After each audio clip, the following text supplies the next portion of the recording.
Bonjour et bienvenue à toi dans cette seconde vidéo sur l'installation de WordPress. Donc ici je voudrais juste te faire un petit zoom sur voilà, si tu as pris un hébergement chez Planet Hoster comme je t'ai invité à le faire dans la première vidéo, et bien maintenant tu vas pouvoir aller sur ton WordPress. Donc quand tu te connectes, tu as à peu près ça. Donc ici c'est un environnement de test, j'ai pas fait de réglage particulier, donc je voudrais te montrer en fait les réglages que tu vas pouvoir faire. Donc déjà dans Planet Hoster, l'avantage c'est que le certificat SSL, c'est le truc pour passer en HTTPS pour ton site, pour qu'il soit sécurisé et tout ça, il se met en place automatiquement, t'as pas de choses à faire à ce niveau là. Et donc ici dans réglage, dans général, tu vas pouvoir dire à WordPress sur quelle version tu veux être. Est-ce que tu veux être en HTTP ou est-ce que tu veux être en HTTPS? Et donc c'est ici que tu vas pouvoir le faire. Pareil, quand tu as installé ton site, il est peut-être, bon tu vois ici c'est un sous-domaine, mais ton site n'est peut-être pas avec les 3W. Donc ça peut être un choix, on peut avoir directement mondomaine.com. ou on peut avoir www.mondomaine.com. Et donc c'est ici que tu vas pouvoir le déterminer. Donc alors ça dépend un petit peu de ta stratégie, de ce que tu veux faire. Mais en tout cas si tu veux avoir les 3W, c'est là que tu vas pouvoir les mettre. À ce niveau-là. Et pareil en dessous, HTTPS, tu vas pouvoir mettre les 3W également pour avoir mondomaine.com. La même chose, en fait tu peux mettre exactement la même chose. Bon après, sauf si tu as mis WordPress dans un sous-dossier et tout ça, mais ça c'est autre chose. D'ailleurs, si tu veux en savoir plus, eh bien il y a un lien là juste en dessous et tu peux aller dessus pour voir comment ça se passe l'installation WordPress dans un sous-dossier et tout ça.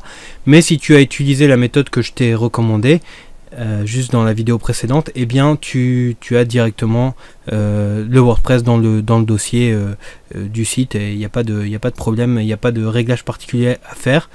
Donc voilà, ça je t'inviterai à aller creuser si tu veux faire d'autres choses par la suite, mais là l'objectif c'est de rester assez simple.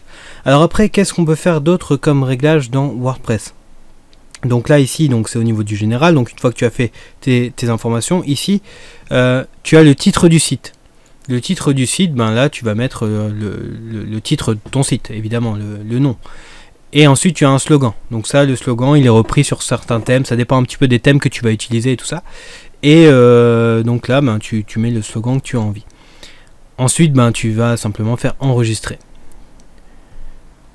Ensuite on a la partie écriture. Donc dans la partie écriture, c'est là tu vas pouvoir déterminer une catégorie par défaut pour tes articles si tu as envie de changer de la catégorie initiale.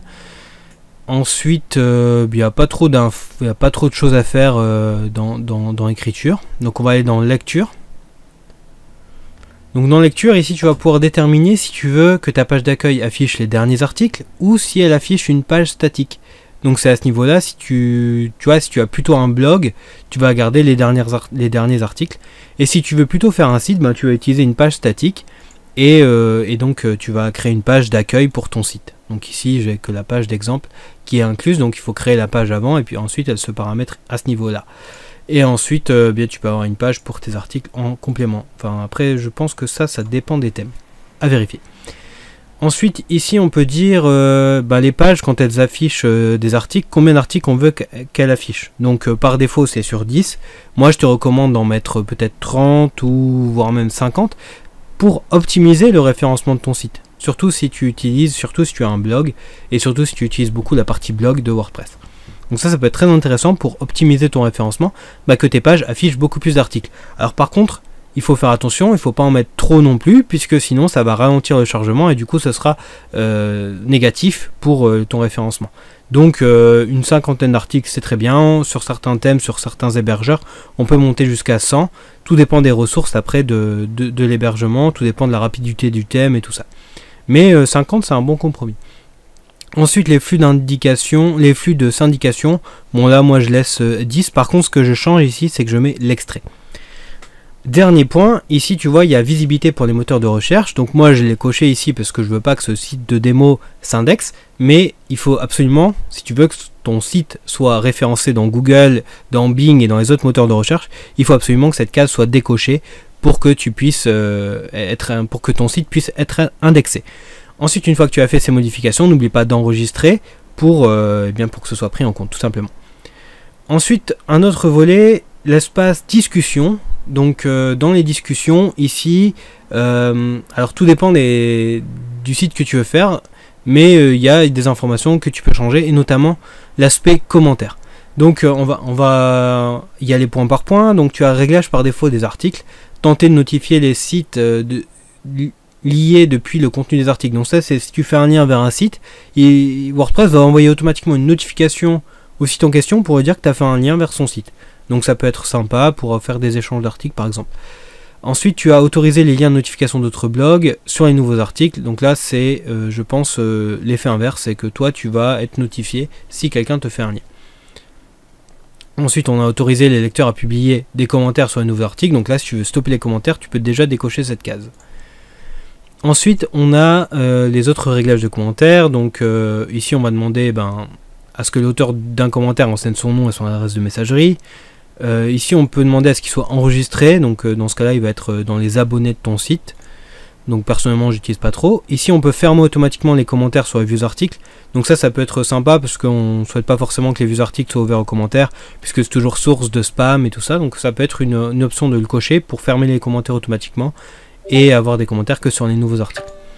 Ensuite, les cookies et tout ça, on peut imbriquer les commentaires. Bon, tout ça, ça n'a pas trop d'importance, je dirais. On peut recevoir des emails quand un nouveau commentaire est publié ou non. On peut demander à approuver tous les commentaires manuellement. Voilà, si on veut limiter le spam. Mais bon, après, il faut gérer avec des plugins de spam. Sinon, vous allez être spammé dans votre boîte mail par les commentaires spammy qui peuvent arriver sur les sites. Bon, ici, on peut rentrer une liste de mots pour limiter les commentaires, les modérer automatiquement et tout ça. Ensuite, on a la partie avatar. Donc là, c'est pour les personnes qui vont commenter. Donc ici, on a par rapport au classement des sites, selon si vous avez un site qui est ouvert ou non à tout le monde, ou s'il a un public restreint. Et ensuite, on a les avatars par défaut. Donc là, on peut choisir ce qu'on veut. Donc il y a pas mal de choses qui sont générées automatiquement. Et logo Gravatar, ça permet à la personne qui utilise Gravatar d'afficher une image bien à elle. On n'oublie pas d'enregistrer les modifications quand on a terminé. Ensuite, la partie média, donc j'ai pas trop de commentaires à faire dessus. Il faut savoir qu'on peut régler la taille des images à ce niveau-là. Les permaliens. Les permaliens, c'est quelque chose d'assez important dans WordPress. Les permaliens, c'est ce qui va déterminer les adresses, en fait, les URL de ton site. Et donc, ici, tu peux avoir des URL simples, donc elles sont générées par une variable ici, symbolisé par ce point d'interrogation P égale 1, 2, 3. Donc 1, 2, 3, c'est l'idée de l'article ou de la page qui va s'afficher. Ça, c'est pas optimal pour le référencement, mais sur certains gros sites, ça peut être efficace. Souvent, ce qui est le plus souvent utilisé, et ce que moi je recommande personnellement, c'est d'utiliser titre de la publication. Donc voilà, ici on a une structure personnalisée, on voit postname, donc là ça va reprendre en fait le nom de l'article ou le nom de la page pour fabriquer ton permalien. Et donc c'est intéressant parce qu'on peut jouer sur les mots-clés, on peut aussi jouer sur des URL plus courtes et tout ça, qui permettent une accessibilité plus facile à ton site. Donc moi je conseille plutôt d'utiliser titre de la publication.